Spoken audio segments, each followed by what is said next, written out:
Briefly, this is the story of this child. This 3-week-old infant, who has, as you can see, what appears to be a discoloration anterior to the left external auricle, was brought to our emergency room in the middle of the night by the child's mother, who told the following story.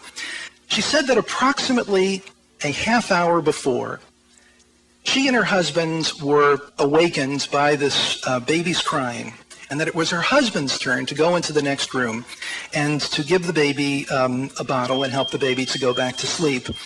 And she reported that she, in her half-awake state, heard what she thought was a slap and went into the room, saw a developing area of redness on the baby's cheek, and was terribly concerned about the possibility that her husband might have struck the child.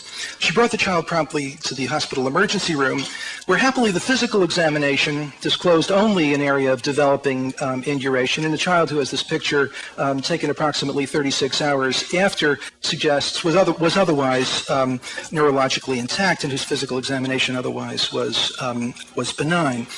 The child was admitted to the hospital both for observation and because of concerns about the possibility that there might be further danger to this child were this injury to be seen as a harbinger of more serious trouble to come. And the following morning, my pager went off, and I went to our infant and toddlers division and met briefly with the house officer to whose service this case was assigned. And I reviewed the record of the child, which basically told you the story that I just told you, and I was on my way to the bedside to examine the infant when I ran into the distinguished member of our senior staff to whom the case was assigned as a private patient. And prior to my going to the bedside, we met in the corridor, and he said, "Eli," he said, "we've got a problem with this case." And I said, "What's that?" And he said, "Well, maybe the problem is mine, but frankly," he said, "I don't think we should call this a case of abuse. Rather, I think we should call this an accident." Think about it for a second in terms of the etiological models built into each one of those diagnostic concepts, where abuse suggests a perpetrator who sets out to harm a defenseless child. What does accident mean? It suggests an isolated event or an act of God, and it certainly doesn't stipulate any requirement for any further inquiry to find out what had gone wrong, much less any action mandated or not to prevent what happened from happening again. And I said to him, well, what is it that you're concerned about? He said, well, frankly, he said, you know as well as I that if we were to call this a case of abuse, we'd have no choice but to make a case report to the DSS. And it's clear that the social workers from the Department of Social Services are burdened by more cases than they can reasonably carry. Their quality of education, the supervision that's available to them, you know from reading the newspapers, is really quite adequate. And he said, frankly, he was concerned that more harm than good might accrue to this family were we to call this a case of child abuse and to report it to the DSS. In fact, he said, I'm very concerned that this child's father could quite seriously be stigmatized by the calling of his child a victim of child abuse. And I said, well, I could see that, but tell me what it is about this family that gives you pause for such concern. And he went on to say that he'd known the child's father, a physician in one of the other Boston teaching hospitals, for a number of years, and was quite concerned lest our report stimulate a ham-handed response that could really accrue distress and harm.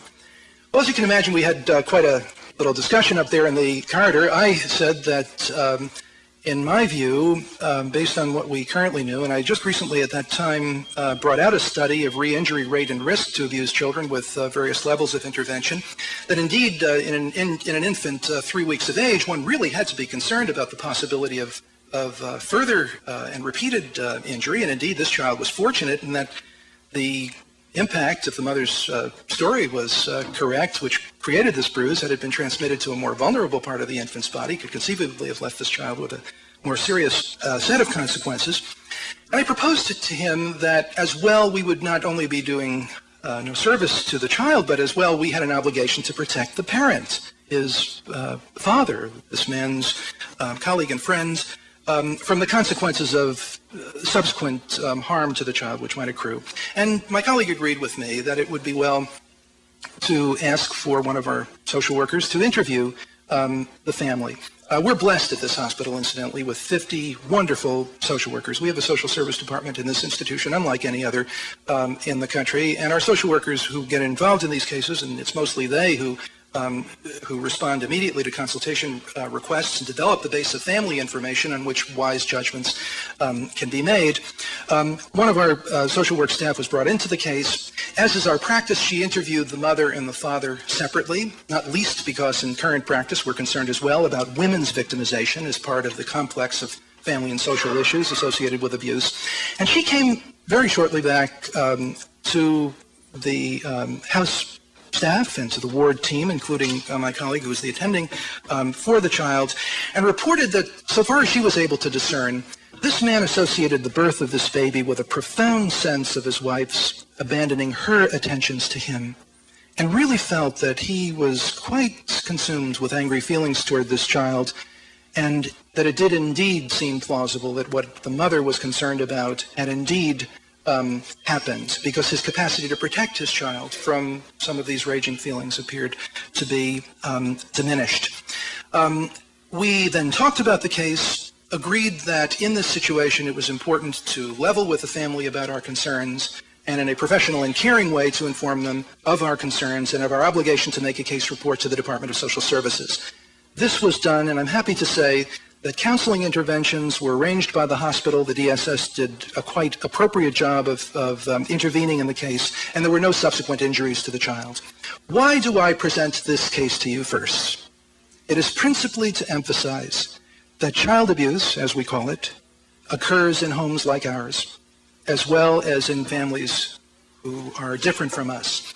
But it's often very difficult for us in practice to acknowledge that these things can happen in families like ours, not least because the social systems with which we have to interact in these cases so often do fail families and so often do mount ineffective interventions. But also as well, I must say that these cases are profoundly distressing to us and very often stimulate a response which is perhaps best characterized as one of denial rather than of serious acknowledgement. Now, my former postdoctoral fellow, Bob Hampton, now a professor of sociology and the dean at Connecticut College in New London, conducted with me a national survey of a representative sample of American hospitals as part of the study that we conducted of the incidence and prevalence of child abuse in this country. And we brought this out in the American Journal of Public Health. If anyone's interested, I'm happy to share with them a reprint. What we found, what we looked for, was diagnosed cases in these hospitals, diagnosed cases of child abuse, and we examined which of the diagnosed cases actually got to the agencies mandated by law to receive child abuse case reports. And this table summarizes these findings. Here you can see the percent in the diagnosed sample of these attributes: race, income, and injury severity. And I want to focus particularly on the prevalence of cases which were not reported, even though child abuse reporting statutes were widely known and available to hospitals at this time. So here you see, for example, with regards to race, that the sample of diagnosed cases was composed 2/3 of white children, approximately 26% of blacks, and approximately 8% of Latinos. Recall that the previous case that I just told you about, however, might never have attracted the diagnosis of child abuse had it not been for my presence on the clinical division at the time that the child was admitted. But note that whites were not reported in this sample of hospitals 40% of the time, where blacks were not reported 26% of the time, and Latinos were not reported 9% of the time. In other words, there was a disproportionate underreporting of whites in this national sample of hospitals relative to blacks and Latinos, or if you will, a disproportionate overreporting of minority families and families of color. With regard to income, the findings were even more dramatic. Families with incomes of less than $7,000 who prevailed in the diagnosed sample to the tune of 49% weren't reported about 22% of the time. But families with incomes of $25,000 or more, as in the case I just previously presented to you, who prevailed in the sample approximately 5%, weren't reported over 63% of the time. What drove the reporting system in American hospitals appeared to be race and class. Injury severity, these univariate analyses and the multivariate analyses that we reported in this article would suggest did not matter Serious and moderate injuries prevailed in the sample in the interval 33 to 36%, but they weren't reported about half the time. Now, what does this tell us? I think that it tells us that we in hospitals, to a certain extent, have the way we formulate the data and our actions taken in response to it guided by what? Would you say prejudicial attitudes? Would you say a reluctance to deal with child abuse as a problem which can affect families at all strata of society? Until recently, I think that my response would be, no, I wouldn't use such harsh descriptors. But I briefly want to mention that we are now writing up the findings of a year-long study which my colleagues and I conducted for Robert Wood Johnson Foundation as the foundation contemplates mounting a granting initiative in the family violence area, in which we examined 5 communities' responses to child abuse, to battered women, and to elder abuse and neglect. We conducted in the course of this study 484 interviews in this widely scattered and diverse sample of American communities, and we examined a great amount of reporting data, particularly focusing on what the foundation was interested to see, that is to say, the impacts on medical practice of child abuse and other forms of family violence and the capacity for response in the healthcare system. And in all of the sites, I have to say, we heard many reports from people outside the system and occasionally even from people within the system that suggested a fair prevalence of prejudicial values among physicians particularly working in hospitals, but also as well associated with those prejudicial values, especially with regard to race and to social class, the findings illustrated particularly here, a disturbing prevalence of sexist attitudes, particularly with regard to battered women and the prospect that battered women can be helped in hospitals. Now, we'll be bringing out these findings in articles and in a book, and you may hear more about them, but I am very concerned that one of the important things that we need to do in medicine and with our colleagues in pediatrics is to elevate our own sensitivity to people who are different from us and our own biases and myths about where problems like family violence may really reside. Now, what do we see and what do we not see? I want to turn now to the problem and the recent rediscovery of the problem of child sexual abuse and also raise some important questions which have to do with the nature and content of our pediatric responses. Some of you may have seen the marvelous exhibit at the MFA a few years ago called Goya and the Age of the Enlightenment. Goya, like Hogarth, painting and etching in the 18th century, often used victimization themes to point toward Enlightenment values in post-Inquisition Spain. And here you see a group of old pedophiles, you could call them, I think, bringing children in for a weird ritual in which there's a lot of howling, in which a baby's anus is being used as a bellows, and in which an old man is sucking on a baby's penis. I show you this to emphasize that as with child physical abuse, the problem of child sexual abuse has also been documented for as long as we've had recorded history, but has only recently been rediscovered, and rediscovered in a particular way. Indeed, I would suggest, and I think most people in this field who have examined this relatively recent history would converge, that it was not medical activism and solicitude for victims that brought the problem of child sexual abuse recently to our attention. It was rather a political movement analogous to the civil rights movement. It wasn't until the late 1970s here that we began to see child abuse cases in appreciable numbers. And I say see, meaning perceive child abuse cases in appreciable numbers. I must say Cedric was gracious in pointing out that while I was a resident here, I organized our predecessor consultation team. I look back on this recent history with, I must say, some embarrassment and dismay, because I, like most of the other people in our field, thought that child sexual abuse was a vanishingly rare problem between the period that I started work in the field in 1970 and when we started to see cases of child abuse, child sexual victimization in appreciable numbers. But something happened in the late 1970s that suddenly brought this problem to our attention. And this was associated with a huge increase in the reports to the mandated agencies and into the discourse in pediatrics and elsewhere about child sexual victimization. Just as the civil rights movement and its values, in my view, created the setting in which Kemp and colleagues could make their influential report, what was it that was going on in the late 1970s that brought child sexual abuse to our attention? What political movement was it? I know at least one person in the audience who knows the answer, but I'm not going to ask her. It was the women's movement, which identified rape as a salient social problem that enabled victims to come forward and to be believed. Now, as well, it's worthy of note that the problem of child sexual abuse certainly was included in discourse, particularly in the psychiatric field, particularly with regard to its connection to posited psychiatric outcomes. And here there's quite a story. Now, I don't mean to be anti-psychiatric in showing you this picture. It's as much to lighten the tone as well as to keep you thinking. This is a New Yorker send-up of a psychiatrist who's crouching behind the sandbags as a general is free associating about implements of weaponry.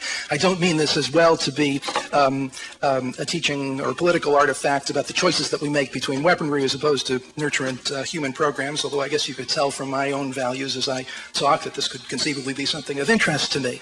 Rather here, what I wanted to point out was that in the late 1890s, Sigmund Freud, arguably the most compelling and influential theorist of disorders of human behavior, conducted a study of of the origins of hysteria, which framed what you will see shortly, his theory that he called his neurotica theory.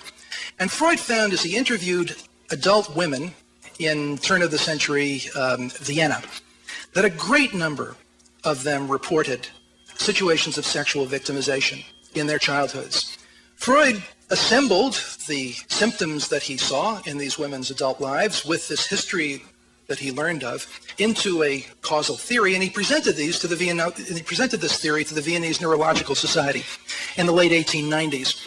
And the recently translated and published correspondence between Freud and his friend Wilhelm Fliess, which Harvard Press brought out a couple of years ago, tells a very interesting story. Because Freud, he wrote to his friend Fliess, was not received warmly when he presented this theory to a group of his medical colleagues.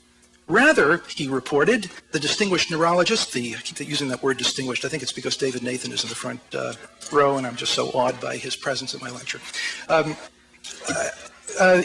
Kraft Ebing, the Nathan counterpart in the Viennese Neurological Society, called Freud's findings, Freud wrote, a kind of scientific fairy tale, something that really could hardly be believed. Family life isn't like this in Vienna, so wrote the colleagues.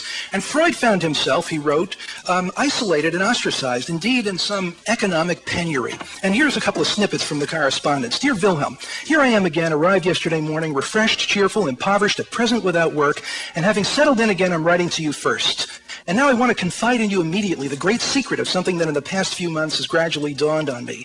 I no longer believe in my neurotica. This is probably not intelligible without an explanation. After all, you yourself found what I was able to tell you credible. And Freud goes on. Then the surprise that in all cases the father, not excluding my own, had to be accused of being perverse. The realization of the unexpected frequency of hysteria with precisely the same conditions prevailing in each, whereas surely such widespread perversions against children are not very probable. And what did Freud do? In the face of this ostracism, Freud repudiated his theory, and he substituted in its place the theory of infantile sexuality, a very influential theory which stipulates that children yearn for sexual contacts with their parents and caregivers, and when in adulthood they disclose sexual contacts or involvements with parents or other adults, those are to be understood as, and what was the concept that Freud used and underlined, fantasies. Now, I just want to jump to the modern political landscape, if I may, and point out that during the course of the Clarence Thomas hearings, Anita Hill was accused of having all manner of fantasies, if you recall, in that crude and hurtful examination of her. As you're well aware, Senator Arlen Specter, who led the charge, is now in serious political trouble as a consequence of this. And these issues resonate in many regards to the themes and matters that we deal with regard to child sexual victimization and adult sexual harassment in the present day, because we find it very difficult both to acknowledge the possibility of these victimizations and as well to contend with the ambiguity and the uncertainty about whether or not these things can really happen. Now, as well, grafted on all of this, there is a measure of denial with which we in the medical community continually contend.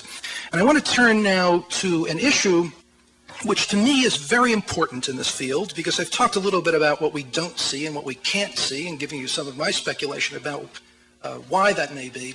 And I want to talk about what it is that we do see and talk a little bit about what I think to be its significance.